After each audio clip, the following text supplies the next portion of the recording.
कहानी की शुरुआत में हमें इस मूवी का लीड कैरेक्टर डोडिट दिखाया जाता है। डोडिट एक पुराने से घर में आया है और वो इस घर को देख के बहुत डर रहा है। आखिर इस घर में ऐसा है क्या, ये बताने के लिए कहानी हमें डोडिट के बचपन में यानी कि 1992 में लेके जाती है। डोडिट के पापा जोको एक फॉरेस्ट ऑफिसर थे। उसके घर में उसका भाई डिवो भी फॉरेस्ट ऑफिसर था और डिवो की बीवी लिसा माँ बनने वाली थी। पूरे घर में डोडिट सबसे ज्यादा प्यार अपनी माँ इबू से करता था। एक दिन जोको अपने बेटे डोडिट को ये बताता है कि उसका और डिवो का ट्रांसफर एक गांव में हो चुका है और अब उन लोगों को उस गांव में जाके उस जंगल को संभालना है। ये सुन के डोडिट बहुत उदास होता है कि उसे अपने स्कूल को छोड़ना पड़ेगा, उसके सारे दोस्त पीछे छूट जाएंगे। लेकिन इबू अपने बेटे को समझाती है कि सब कुछ ठीक हो जाएगा, कुछ साल की बात है, उसके बाद हम लौट के यहाँ पर फिर से वापस आ जाएंगे। डोडिट मान जाता है। अगली सुबह पूरा परिवार उस घर के लिए निकल जाता है जहाँ पर जोको और डिवो का ट्रांसफर हुआ है और यहाँ से शुरू होता है एक खौफनाक कहानी का सफर। उस घर में पहुंचने से पहले उन्हें रास्ते में एक कब्रिस्तान मिलता है और कब्रिस्तान में एक अजीब सा आदमी पेड़ पे चढ़ के बैठा हुआ है। उसे देख के इबू और डोडिट दोनों बहुत डर रहे हैं, लेकिन जोको अपनी बीवी और बेटे को समझाता है कि सब कुछ ठीक हो जाएगा। उस घर में पहुंचते पहुंचते उन्हें रात हो चुकी है और वहाँ पर उनका स्वागत करने के लिए जोको के दो जूनियर ऑफिसर सीगुन और कांसो वहाँ पर आते हैं। वो दोनों बहुत डरे हुए, वो दोनों इस घर में आना भी नहीं चाहते थे, लेकिन अपने सीनियर ऑफिसर के लिए उन्हें यहाँ आना पड़ेगा। जोको उन दोनों को कहता है कि आज रात तुम दोनों यहाँ रुको और मैं अपने बेटे डिवो को लेके पूरे जंगल का चक्कर लगाता हूँ और देखता हूँ कि यहाँ सब कैसा है। वो दोनों ऑफिसर यहाँ पर रहना नहीं चाहते क्योंकि उन्हें पता है कि इस घर में कुछ तो ऐसा हुआ है जो कि ये घर एक शापित बन चुका है और वो इस बारे में बात भी नहीं कर सकते क्योंकि अगर उन्होंने इस बारे में बात किया तो ये घर उन्हें भी मार देगा। वो दोनों यहाँ से जाने की कोशिश करते हैं, लेकिन जोको के कहने के मुताबिक उन दोनों को यहीं रुकना पड़ता है। उस घर के बाहर एक अजीब सी जेल बनी हुई है। लिसा उन दोनों से पूछती है कि ये जेल किसकी है, तो वो दोनों बताते हैं कि हमें भी नहीं पता, जब से ये घर बना हुआ है तब से ये जेल यहीं पर है। सबको लगता है कि ये सब नॉर्मल है, लेकिन लिसा को कुछ शक हो रहा है। लिसा अपने पति डिवो को कहती है कि कहीं ये घर हॉन्टेड तो नहीं, कहीं हम गलत जगह पे तो नहीं आ गए। डिवो अपनी बीवी को समझाता है कि ऐसा कुछ भी नहीं है। तभी वहाँ पर एक छिपकली आ जाती है। लिसा छिपकली से बहुत डरती थी। डिवो छिपकली को मार के बाहर फेंकने के लिए जाता है, लेकिन डिवो या फिर घर का कोई भी मेंबर ये नहीं देख पाता कि उस घर के बाहर एक साया है। आज क्लीवन फ्राइडे की रात है। अगर आप लोगों को पता नहीं है कि क्लीवन फ्राइडे क्या होता है तो आप इसे फ्राइडे दी 13 मान के चल सकते हैं, यानी कि इस रात आत्माओं की शक्ति अपनी चरम सीमा पे होती है और वो लोग कभी भी कुछ भी कर सकते हैं। जोको अपने बेटे डिवो को लेके जंगल में चला जाता है। घर में सब कोई आराम करे, लेकिन अचानक आधी रात को इबू को कुछ आवाज आती है। डोडिट भी जाग जाता है। उन्हें कुछ लोहे की आवाज आ रही है, जैसे कि कोई इस घर में उनसे मदद मांग रहा है। वो दोनों बाहर की तरफ निकलते हैं। बाहर उसी जेल से आवाज आ रही है, लेकिन वो दोनों देख नहीं पाते कि एक साया उस जेल के अंदर है। इससे पहले कि वो दोनों उस जेल का दरवाजा खोल पाते, वो दोनों ऑफिसर यानी कि सुगिम और कांसो भी बाहर आ जाते हैं। सबको ऐसा लगता है कि ये उनकी गलतफहमी है, लेकिन किसी को नहीं पता कि ये कोई गलतफहमी नहीं बल्कि ये एक खौफनाक सच है। अगली सुबह इस घर में राशन देने के लिए इस गांव का सबसे बड़ा ओझा सलामत आता है। वो राशन देने का काम करता था। सलामत भी इस घर को देख के बहुत डर रहा है और वो चाहता है कि वो इस फैमिली को बचाए। वो लिसा को राशन देता है और लिसा को समझाता है कि इस घर में एक औरत का साया है जो कि तुम लोगों को परेशान करने की कोशिश करेगा, तुम्हें उसे बच के रहना पड़ेगा। लेकिन इससे पहले सलामत कुछ और कह पाता, वहाँ पर जोको आ जाता है और जोको सलामत को कहता है कि मेरी फैमिली को मत डराओ। जोको और इबू तो अंदर चले जाते हैं, सलामत भी वहाँ से चला जाता है, लेकिन लिसा ये सारी बातें सोच रही है, उसे बहुत डर लग रहा है। अब सब कोई घर से जा चुके हैं, सिर्फ इबू और लिसा घर में। लिसा काम कर रही है, लेकिन तभी लिसा को उसी जेल के अंदर से मदद की आवाज आ रही है। एक औरत उससे मदद मांग रही है। उसे वहाँ पर एक साया भी दिख रहा है, लेकिन इससे पहले वो उस जेल के करीब जा पाती, उसका पति डिवो वहाँ पर आ जाता है। लिसा अपने पति को समझाती है कि इस घर में कोई साया है जो कि उन्हें परेशान कर रहा है, लेकिन डिवो अपनी पत्नी को समझाता है कि सब कुछ ठीक हो जाएगा, ये सब तुम्हारी गलतफहमी है। लेकिन किसी को नहीं पता था कि ये घर आगे आगे क्या रूप दिखाएगा। महीने पे महीने बीतते रहते हैं और हर महीने की क्लीवन फ्राइडे में इस घर में मौजूद सारे लोगों को एक साया दिखता है। कुछ अजीबोगरीब हादसे इस घर में हो रहे हैं, ये सब सबको दिखता है, लेकिन जोको ये सब कुछ देख नहीं पा रहा, ना ही वो ये सब कुछ महसूस कर पा रहा है। पूरे घर वाले डर जाते हैं। वो जोको से कहते हैं कि हमें इस घर को छोड़ के जाना चाहिए, लेकिन जोको तैयार ही नहीं हो रहा है। वो कहता है कि ये मेरी ड्यूटी है, मुझे यहाँ पर रहना पड़ेगा और तुम लोग भी यहीं रहोगे। जोको ये मानने को तैयार ही नहीं है कि आत्मा जैसी कोई चीज इस घर में उन्हें डरा रही है। लेकिन अगली सुबह जोको को भी थोड़ा बहुत यकीन हो रहा है, क्योंकि हमें दिखाया जाता है कि अगली सुबह जोको के स्टाफ सुगिम के अंदर एक आत्मा घुस जाती है। जोको भी ये सब देख रहा है, लेकिन अब भी वो ये सब मानने को तैयार नहीं है। किसी तरह से सुगिम को बचाया जाता है। जोको को ऐसा लग रहा है कि सुगिम शायद बीमार हो चुका है, लेकिन उसकी फैमिली बहुत डर चुकी है। इबू अपनी पति से बात करी और कह रही है कि हमें यहाँ से जाने दो, लेकिन जोको अपनी बीवी को समझाता है कि सब कुछ ठीक हो जाएगा। डोडिट भी अपनी मम्मी और पापा की बात सुन रहा है और वो अब ये जानना चाहता था कि इस घर में क्या हो रहा है। वो दोनों ऑफिसर के पास जाता है और उनसे कहता है कि मुझे सलामत के पास लेके चलो, बस सलामत ही मुझे बता सकता है कि इस घर में आखिर हो क्या रहा है। सुगीम और कांसो डोडिट को लेके सलामत के पास जाते हैं और सलामत उन्हें सारी सच्चाई बताता है कि जिस घर में तुम रहते हो वो घर कई साल पहले एक अमीर आदमी का था। उसकी बीवी थी रुक्मणी। रुक्मणी को उस आदमी के नौकर से प्यार हो गया और जब ये बात उस आदमी को पता चली तो उसने उस नौकर को मार दिया और उसकी लाश को कब्रिस्तान में गाड़ दिया और उसके बाद रुक्मणी को तुम्हारे घर के बाहर जो जेल है उसमें कैद कर दिया। रुक्मणी माँ बनने वाली थी। रुक्मणी को उस आदमी ने तड़पाया, टॉर्चर किया, उसका खाना पीना भी बंद कर दिया। रुक्मणी महीनों तक उस जेल में बंद रही और उसके बाद उस जेल में ही रुक्मणी ने अपने बच्चे को जन्म दिया। लेकिन कुछ दिनों के बाद बच्चा और रुक्मणी दोनों मर गए और तब से लेकर अब तक रुक्मणी की आत्मा उस घर में भटक रही है और जो भी उस घर में जाएगा उसे रुक्मणी के गुस्से का सामना करना पड़ेगा। डोडिट ये सब सुन के बहुत डर रहा है। वो अपने पापा को जाके सारी बातें बताता है लेकिन उसके पापा तो अभी भी ये सब बातों पे मानने से इनकार कर रहे हैं। मजबूरी में डोडिट स्कूल चला जाता है। वो स्कूल से जब लौट के आता है तो उसे कुछ अच्छा नहीं लग रहा है। वो देख रहा है कि उसके मम्मी और पापा के बीच में लड़ाई हो रही है। इबू इस घर को छोड़ के जाना चाहती है लेकिन जोको किसी को भी इस घर को छोड़ने की इजाजत नहीं दे रहा। डोडिट को कुछ समझ भी नहीं आता कि वो क्या करे। तभी उसके पास लीसा आती है और लीसा डोडिट को कहती है चलो मैं तुम्हें घुमा के लाती हूँ और वो डोडिट को लेके जंगल की तरफ चली जाती है। लेकिन कुछ देर के बाद हमें दिखाया जाता है कि वहाँ पर असली लीसा आई है और वो देखती है कि वहाँ पर कोई नहीं है, सिर्फ डोडिट का बैग है। यानी कि डोडिट को जो लेके गई थी वो लीसा नहीं बल्कि रुक्मणी की आत्मा थी। वो डोडिट को लेके जंगल में जाती है और डोडिट को भी ये पता चल जाता है कि वो रुक्मणी की आत्मा है। पहली बार रुक्मणी को देख के डोडिट बहुत डर जाता है। वो जंगल की तरफ भाग जाता है। रात हो चुकी है, डोडिट अभी तक घर पे आया नहीं है। पूरे घर वाले परेशान हो रहे, किसी को समझ भी नहीं आ रहा कि डोडिट आखिर गया कहाँ है। जोको फैसला करता है कि वो अपने ऑफिसर के साथ जाके जंगल में डोडिट को ढूंढेगा। वो सुगिन और कसानो को दूसरी तरफ भेजता है और जोको अपने बेटे डीयू को लेके दूसरी तरफ जाता है। सुगिन और कसानो को पता था कि डोडिट को जरूर रुक्मणी की आत्मा लेके गई है। वो मदद मांगने के लिए सलामत के पास जाता है। सलामत भी उन्हें कहता है कि मैं भी डोडिट को ढूंढने की कोशिश करता हूँ। सब कोई डोडिट को ढूंढने की कोशिश कर रहे हैं और हमें ये दिखाया जाता है कि डोडिट एक बार फिर से कब्रिस्तान में पहुंच चुका है और उसकी नजर फिर से उसी आदमी के ऊपर जा रही है जो कि पेड़ पे बैठा हुआ है। इससे पहले डोडिट उससे कुछ पूछ पाता,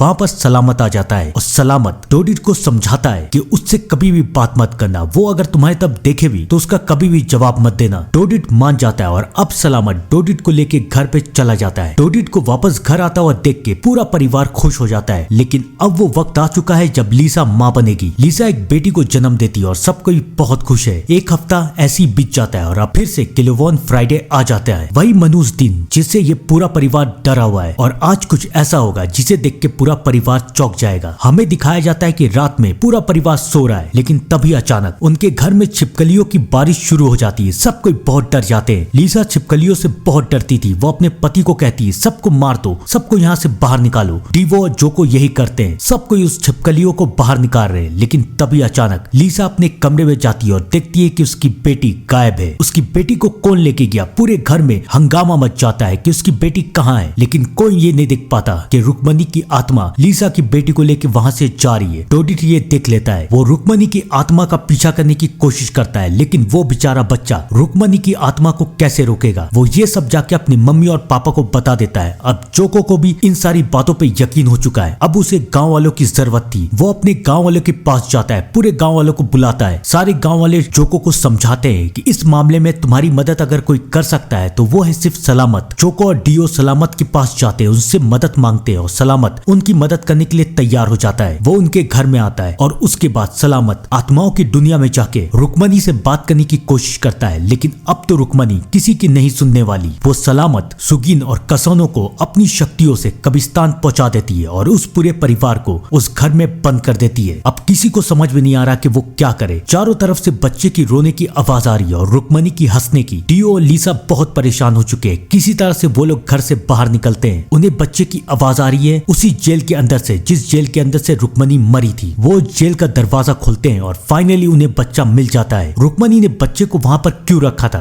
क्योंकि वो चाहती थी कि उसकी आत्मा को मुक्ति मिले। उसे मुक्ति तभी मिल सकती थी जब कोई इस जेल का दरवाजा खोलता। इस परिवार ने इस जेल का दरवाजा खोल के रुक्मणी की आत्मा को मुक्ति दे दी। लेकिन आप लोग एक बात भूल चुके हैं कि सलामत सुगिम और कसानो कहाँ गए? वो लोग कब्रिस्तान में आखिर पहुंचे कैसे? हमें दिखाया जाता है कि उन्हें कब्रिस्तान तक और किसी ने नहीं बल्कि रुक्मणी की आत्मा ने पहुंचाया पहुंचाया था और वहाँ उन्हें पहुंचाने का सिर्फ एक ही मकसद था। याद है ना, पेड़ में बैठा हुआ वो आदमी कोई आदमी नहीं बल्कि एक शैतान था, एक आत्मा थी। और ये आत्मा उसी आदमी की आत्मा थी जो कि रुक्मणी से प्यार करता था और जिसे जमींदार ने मार के कब्रिस्तान में गाड़ दिया था। वो आत्मा आज भी रुक्मणी का इंतजार कर रही थी और अब रुक्मणी की आत्मा भी मुक्त हो चुकी है, तो इसलिए वो आत्मा भी मुक्त हो जाती है। सुबह हो जाती है और अगली सुबह सलामत जोको को समझाता है कि इस घर में रुक्मणी की आत्मा हमेशा रहेगी। ये घर रुक्मणी की आत्मा के साथ बंधा हुआ है और तुम्हारी परिवार की सलामती इसी में है कि तुम लोग यहाँ से चले जाओ। जोको अब मान जाता है और वो अपने परिवार को लेके वहाँ से चला जाता है। लेकिन आज भी उस घर में रुक्मणी की आत्मा है और ये कहानी एक रियल स्टोरी पे बेस है। आज भी जब डोडित उस घर में जाता है तो उसे वहाँ पर रुक्मणी की आत्मा का एहसास होता है। तो दोस्तों, आप लोग भी कमेंट में जरूर बताइएगा कि आप लोगों को ये कहानी कैसी लगी। तब तक के लिए thank you and good bye.